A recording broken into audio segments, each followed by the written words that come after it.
you know who the director is? No, Martin Scorsese. So it's more important.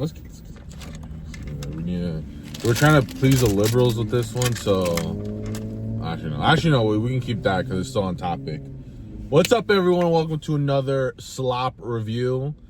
This is the low effort review car after getting out of the movie, seeing the movie car review thing, because we need to get out our impressions on a movie, because if we talk about it on somewhere else, like, it's not gonna hit the algo. So today we're talking about a movie we just saw finishing like 10 minutes ago, One Battle After Another, directed by Paul Thomas Anderson. Now, the only other movie I know, I'm not saying I watched it, I'm not gonna like be like, oh, I know it exists, so I know everything about the movie. I like actually watching the movies, unlike some people. But the only other movie I know that he made was Licorice Pizza. But I know he had a bunch of other movies. I just know he has a bunch of other movies. But the only reason I know about this movie existing is because Leo DiCap is the leading star of it. Oh, that's who was in it? Yeah, Leo DiCap was in the movie. And, you know, he's like a very big name. So that's the only reason why I know about this movie. But how do you feel about the movie? One Battle After Another, directed by Paul Thomas Anderson. One Battle After Another by Paul Anderson. Paul Thomas Anderson. Paul Thomas Anderson.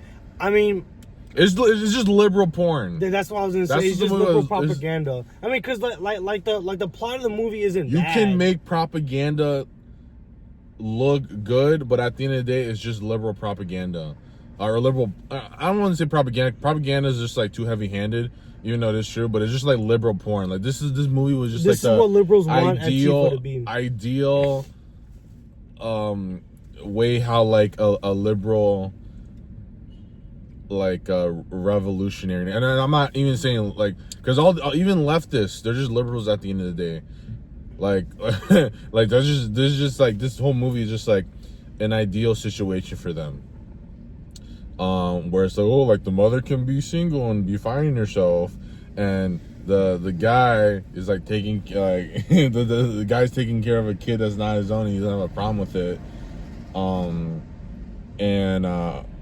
I guess the main thing that really irks me is that it makes fun of like revolutionaries, like I guess the old style, like not the old style, but like older revolutionary groups, like more ancient groups, because, you know, they poke fun at like how like archaic some of their things are, like the whole password system or that's what secret societies used to do back in the day. You'd have like a secret like handshake, you know what I mean? Then you'd have a whole like saying that you would say to them and shit. And it's like they're making fun of it, like, oh, we don't need that anymore. But I feel like Antifa does have something like that. It would only make sense. Like, I don't know. I don't have any leads telling me that it is, but but telling me what it is. I'm just saying that I feel like they would have a password to get in. Well, the thing with Antifa is just that Antifa is just like a front for something that already exists. Like the Antifa is just like the DNC. Like the whole like group. It's an actual organization.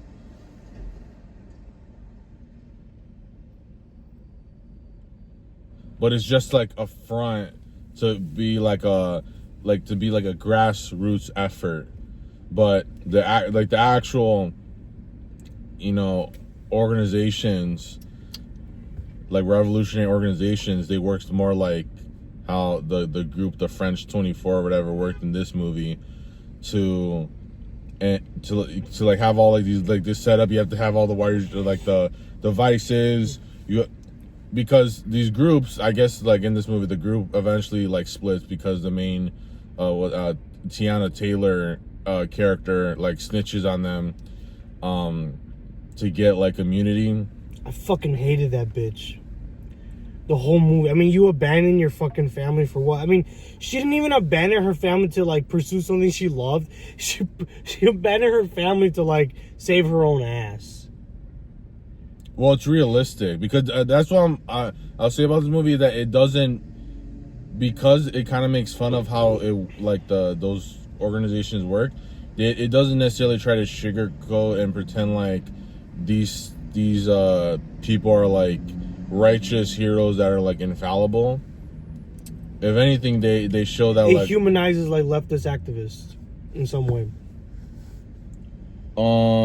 Yeah, it doesn't make them like these like infallible people, and it shows you like, okay, like once things do get like once because it kind of does that thing that mob movies do where at first they introduce you to the crime and everything, you're like, oh, this is so cool, and then you kind of see it fall down.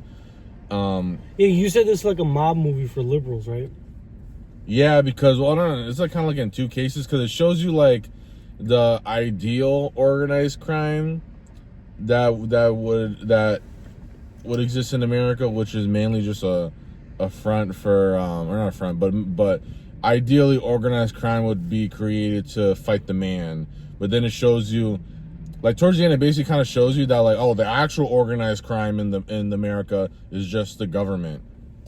Because like at the end when the Sean Penn character, because he could just died right there. He could just died there and been like, oh yeah, that it wraps up the story. But then they have him like being like initiated into the group only to just kill him off. So it just kind of shows you like, oh, like actually the real like the real organized crime in America still exists, and they're called the white Anglo-Saxon Protestants. Do you think that's true or not? I feel like they're kind of dodging a few things. There are kind of a few things where it's if you're going to be topical, especially because this movie, this movie came out at a good time because it literally hits some things that are parallel. It's almost like they had like some sort of time machine, or maybe they someone decided to like have these things happen in real life when this movie came out. Kind of weird. One of Izzy's friends, his name is Demon Eraser. He said that these guys come on with everything at a perfect time because they know it's going to happen. Yeah. Because I mean, but I'm saying, they have somebody hired tell it to them. It's like with Superman when like they have like a very light Israel Palestine or Russian Ukraine thing, and then James Gunn like denies it and is like, no, it wasn't about that. It was just about like comic stuff. He's like, I denied it, guys. He just said like, hold on, I was thinking about something else. But it's just like, but it's like when these things happen, like normie liberals, like room temperature IQ liberals, they see these things like, bro, dude, the thing happened like in the movies, bro. That's like, dude, it's like in real life. It's like this movie was made so that someone can make like a video essay about it. Lex Luthor is Bibi Netanyahu. No, I'm talking about this movie. Oh, this movie, it'll be like Leonardo DiCaprio is the current state of the white man. I don't know. I said that. No, it's more just like what is happening in this movie with the immigration and everything, or all the sanctuary cities. Is supposed to reflect what's happening in real life, and also the main thing they do in this movie is that they just shit on like the archaic like resistance movements of the olden days. And I mean the olden days, I mean like, I don't know, like the 80s or whatever, like probably the 60s. So yeah, like the Weather Underground, those type movements. And no, because they have like the blacks and like the whites are like in the same group. So so then yeah, that would have been because the 70s. Like in the 60s, that would have been the 70s and the 80s. Then yeah, you're right. But this movie, I guess it doesn't want to like date itself, but at the same time, you could like once they show the iPhone, I'm like, okay, this takes place like in 2025, like today. So it would have would have subtracted it. It would have had taken place like the original would have taken place in like 2005. Yeah, most likely because the cars. No, because they said 16 years later. So 2000. Let's just say 2000. Do you not know how to do math? Can we go over math on the show? No. I know how to do math. 2020. But see, here's the thing: woke culture and cancel culture. It really wasn't that the new iPhone they had? Wasn't that like the iPhone 18? Bro, the iPhone. They didn't specify which fucking iPhone it was. You just saw the 3 fucking cameras in the back. We got that during the Trump administration. We got a lot of things during the Trump administration. So you could have said that this movie So it takes place in like a fictionalized, like vaguely 2016 through 2025. So it would have just happened, let's say early. So when the bitch was pregnant with fucking Leonardo DiCaprio when they were young, right? When they were doing terrorist attacks. She had Leonardo DiCaprio in her stomach? I mean, if you want to do like a pornographic vor version of this movie, you could do that. But I'm guessing this. I thought this movie was already pornographic. I mean, it basically was. I think there's ice right there, low key. Huh? No, it's not illegal. They have temporary ice plate or temporary. Oh yeah. No, because they don't have that thing at the top. But but no. I think in the beginning of the movie, it takes place during the late 90s, early 2000s. And then it plays, and then it skips to like today's time, which would be 2016 to 2025. Because I mean, after 2016, like everything just like stayed the same after that. Yeah, pretty much. I mean, I don't think time is going to progress until like Trump is done with his administration. What are you fucking? No, I'm just saying. I feel like everything has been at like a. You feel what? Are you a fucking liberal? You feel? Yeah, I feel. Yeah, what? Conservatives don't have feelings too? You're just supposed to use facts and logic. Bro, what? Conservatives don't have feelings? What? Do you not feel anything when you see a fucking baby be tortured inside the womb? Well, I haven't seen those videos. You want me to pull it up? Charlie Kirk used to put those up on Twitter, and so did Lila Rose. You want to see? I can pull them up. No, because we're recording a video and we only have one camera right now. Okay, well, look it up on your phone. Look up abortion clinics. Look up abortion babies. Look up Lila Rose abortion. I don't know what that is. So, where were we going with the movie? I was trying to just talk about the movie. Like, yeah, the movie's good. But the movie's very obviously supposed to be like liberal. It's like the Godfather for liberals. Yeah, like the problem with me with these movies is that I won't be like, I don't know, like some like basic, Republican conservative where it's like, oh, it's woke, has this. Like, I'm able to see the nuance. I mean, he said essay to the kid. To the Mexican kid. No, he called him Holmes. No, he called him essay. He's like, get back in the fucking car, essay. Yeah, because his character was like. Oh, remember when he asked about the kid being like they, them, and all that? Yeah, his character. I couldn't tell if he was being sarcastic. No, the character, his older self, was made to be. Oh, he was kind of always like a loser, except for like the end part of the movie. But his, how you say it? His character became like this. Like basically the older leftists. Liberal. No, the older leftists who are like, oh, I'm not up to date. But like they were like low key like bombing banks and shit back in the day. Like it's like they were doing hella crazy shit, but then they're like, but you don't know the gender, so that like, one of those older leftists that, it hasn't caught up. But it's kind of treated like all these like archaic, leftists, whatever, other underground type groups, is that they're like far behind the times, but like the ones that are on the front, like the cutting edge of like resistance and everything, are like the Mexicans, because they have all their shit together. Like they're like that guy, Benicio del Toro. Yeah, like he was able to just like tell everyone like right away, go under the tunnel, blah blah. So it kind of it makes fun, pokes fun at those archaic groups, and then it kind of like hints at it being like, maybe we should be more like these other groups that aren't. They're not even necessarily leftist groups. They're just like people that do stuff that's going to benefit them, but they have their shit together. At least they try to show that, they have their shit together because they go under the tunnels and shit. You know who else has tunnels? The Vatican, I think, right? Well, the Vatican, but like these guys, they have hats that look like this. Bellboys at the hotels? No. It's like right here. Like the hat is like right here. I don't know. Like I didn't see any of those type of people in the movie, so I saw. I think I saw them in the credits, but I didn't what movie you gotta watch? You gotta watch Schindler's List. I tried watching it. They were playing it at my high school, and I just fell asleep. Have you seen Once Upon a Time in America? No, but I tried seeing Once Upon a Time in Hollywood with you, and you fell asleep. Because Once Upon a Time in America was the original version of that movie. No, it's like a totally different movie. Yeah, I know. This is talking You just shit. decided to fall asleep. Yeah, but Once Upon a Time in America. But yeah, that's my take on the movie.